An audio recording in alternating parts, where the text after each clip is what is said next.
It's me, Jerry, in our Foretravel Valkyrie, back today to talk to you very briefly about something that is mentioned in several forums, and that is safety first. In our particular case, we've got a 98 Foretravel that is a uni coach that has several airbags underneath, as a lot of coaches do. And these are the big airbags that are underneath there to help give you some cush while you're driving down the road.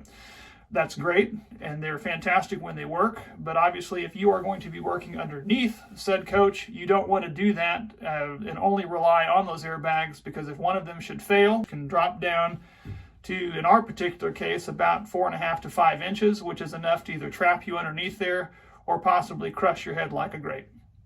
So to be safe, what we've done is what is mentioned in several of the forums, is to cut some of this square tubing.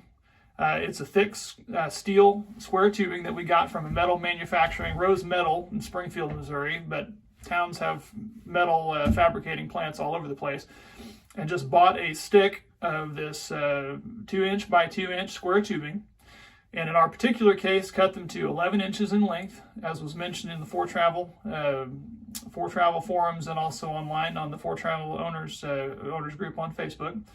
So we cut those steel tubes. If you own a Class A coach, or any coach for that matter, that has any type of airbag suspension, it is absolutely imperative that you take caution when getting underneath your rig.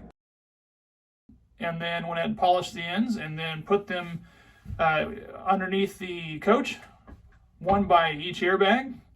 And so to implement this, it was pretty simple. I was kind of impressed with how easy this was for a safety feature. You just raise the coach up on its own accord to maximum height and shut off the HWH leveling system in our particular coach, and then went outside and just placed one next to each airbag.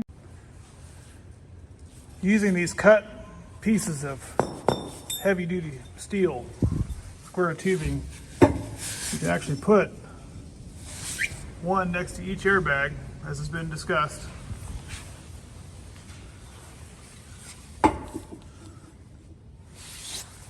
Prior to, pretty easy to get to, most of them. There was one of them I think that was a little tricky, but once you get them in place and lined up between the two frames, then go back inside, lower it down real slowly until it rests upon all 8 of those pegs, and then there it's stable, and so it gave you plenty of room to work underneath there, and definitely the confidence that if something were to happen, it wasn't going to crush you. So highly recommended. If you haven't done it, it's very inexpensive for the amount of safety that it provides, and you can just leave them in your shop. You don't have to haul them around with you because they're heavy, but when you do need to get under there and do some work, highly recommended. Safety first.